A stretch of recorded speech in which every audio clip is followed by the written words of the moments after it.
Bom dia, meus irmãos. Meu nome é Ayrton Monteiro e estou gravando o curso básico de Umbanda do médium Leonardo Montes. Hoje, capítulo 36, Direita e Esquerda. Este é, seguramente, um capítulo doutrinário que difere bastante do que atualmente se vê divulgado em termos de Umbanda. E embora tenha deixado claro na introdução desse estudo que as informações que compõem este curso sejam registro de uma experiência pessoal e vivencial, apenas uma dentre as muitas visões de Umbanda existentes, gostaria de reiterar este ponto antes de prosseguir nessa análise. Espíritos de luz. É comum que os umbandistas se refiram aos guias espirituais que comumente se manifestam nos terreiros como espíritos de luz. Mas será mesmo? A expressão espíritos de luz se tornou popular devido à experiência de vários médiuns videntes ao longo da história, quando divisavam figuras espirituais que, embora mantivessem o aspecto humano, tinham seu corpo espiritual irradiando intensa luminosidade. Tal luz é um aspecto inequívoco de elevação espiritual. Para que um espírito atinja este nível, ele certamente precisa batalhar muito, vivenciar muitas experiências na Terra, errar e aprender fortemente, se tornando verdadeiramente uma alma iluminada pelo amor universal. Não há menor dúvida de que todos temos esta potencialidade. Contudo, chegar nesse estágio é algo que está longe da condição humana comum, sendo mesmo raros, numericamente falando, aqueles que atingem tal patamar. Creio que essa expressão se tornou popular na Umbanda como uma oposição ao preconceito que muitos espíritas, desconhecedores da própria doutrina, em sua maioria, mantêm em relação às práticas espirituais da Umbanda. Como a maioria não conhece ou mesmo crê em magia, julgam as entidades atrasadas, quando não obsessoras, pelo fato de trabalharem com elementos materiais. É justamente para se opor a esta visão que boa parte dos umbandistas frequentemente diz que os espíritos que trabalham nos terreiros são de luz. Contudo, embora justificável, esse é um erro conceitual, pois a maioria dos espíritos trabalhadores dos terreiros ainda não atingiu esta condição. Entretanto, não há razão para espanto.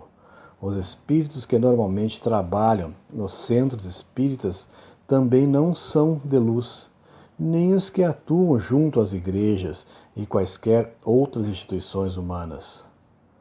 É a lei da vida que aquele que subiu um degrau auxilia quem está um degrau abaixo.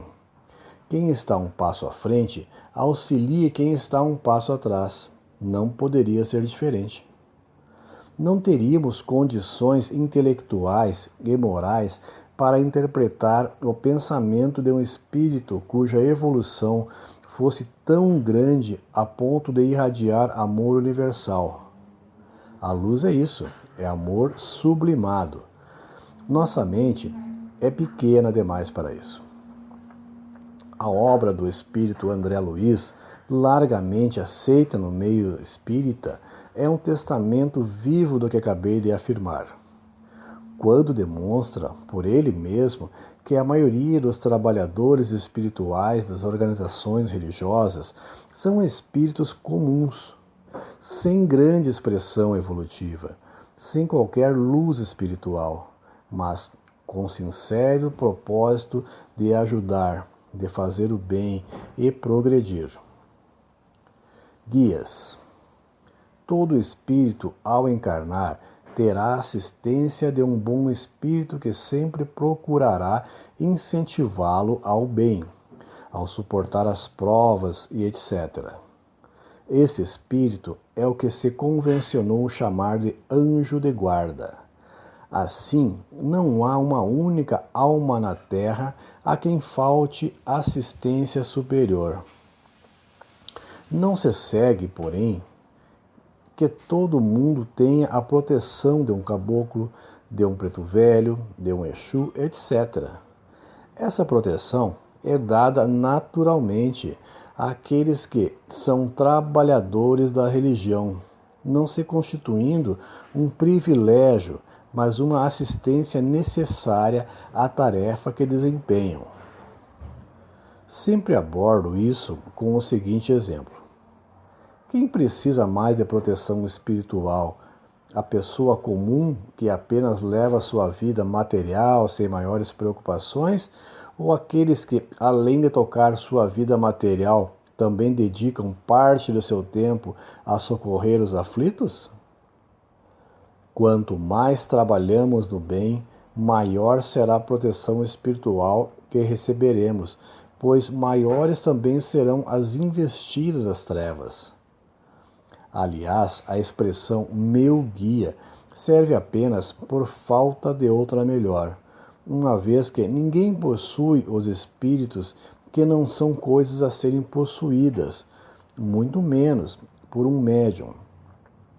Por esta razão, qualquer vaidade nesse sentido é mera tolice, até porque os guias podem receber outras missões, ou se o assistido não se mostrar digno, eles simplesmente o deixam entregue a si mesmo. Mas quem são os guias? Imagine, por exemplo, um guia turístico. Se você faz uma viagem para uma cidade de importância histórica, é provável que encontre algum guia por lá. Esse guia é alguém competente, conhecedor da cidade, dos seus pontos turísticos, históricos, etc. É alguém habilitado para guiar os estranhos por um agradável passeio histórico, certo? Com a espiritualidade ocorre o mesmo. Os guias são espíritos que um dia viveram como nós na Terra.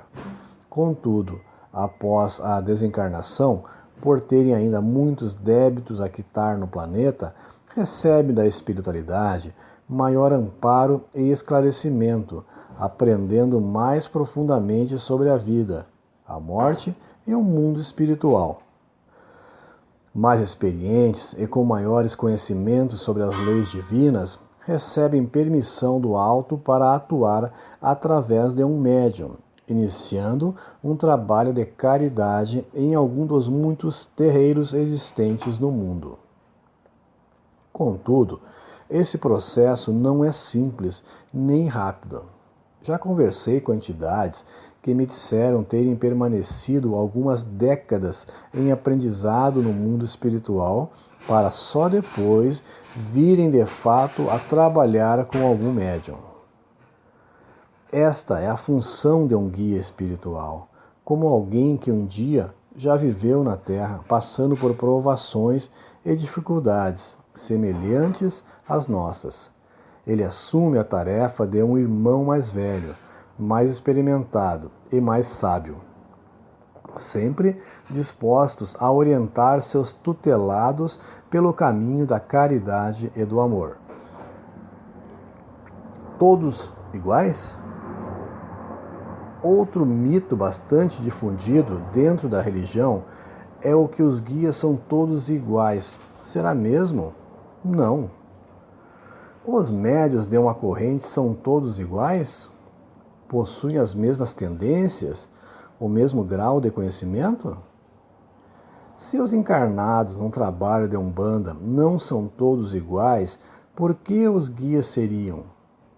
Eles continuam com suas individualidades após a morte e cada um possui um grau diferente de evolução. Logo, eles não são todos iguais. O que ocorre é que dentro de um trabalho espiritual, todas as entidades possuem as mesmas possibilidades de auxílio a quem as procura. Afinal, Elas foram preparadas para isso durante muitos anos. Portanto, não há razão para se preferir um ou outro guia, que é o que faz com que muitos dirigentes digam que todos os guias são iguais, já que muitos têm a ilusão de que o guia do dirigente da casa seja melhor do que os guias de outros médiuns, e não é assim que funciona. As entidades não têm a mesma evolução espiritual e pode ser que o guia do outro médium seja mais evoluído que o guia do dirigente. Porém, dentro de um trabalho espiritual, todos têm a mesma possibilidade de contribuir, pois foram preparados para isso. De modo geral, quanto mais evoluído é o médium, mais evoluídos serão os seus guias. Tudo é compatível no universo, para que Deus enviaria anjos para tomar conta de crianças espirituais como nós? Direita e esquerda. Chegamos finalmente ao item que dá título a esse estudo. É comum ouvirmos falar em direita e esquerda dentro de um terreiro, mas o que isso significa? Quando falamos em direita, estamos falando dos guias que estão acima da evolução humana comum e que geralmente trabalham nas linhas dos pretos velhos, caboclos e crianças. Já a esquerda é composta por espíritos que estão mais próximos da matéria, mais próximos do nível evolutivo humano comum, e normalmente atuam nela os espíritos das linhas de Exus e Pombagiras. Ainda existem as chamadas linhas intermediárias, onde atuam entidades que podem variar para a direita ou para a esquerda, onde atuam os espíritos de baianos, ciganos e marinheiros, etc. Portanto, direita e esquerda são apenas divisões conceituais para nos referirmos às entidades que estão mais próximas ou mais distantes da matéria. Apenas isso. As entidades de direita se ocupam mais com a orientação e o direcionamento do médium, enquanto as entidades da esquerda cuidam da sua proteção contra as investidas das trevas. Não é melhor a direita ou pior a esquerda. Elas fazem parte de um todo, um conjunto, uma equipe necessária para o trabalho espiritual. Aqui encerra o capítulo 36. Muito obrigado a todos e até a próxima.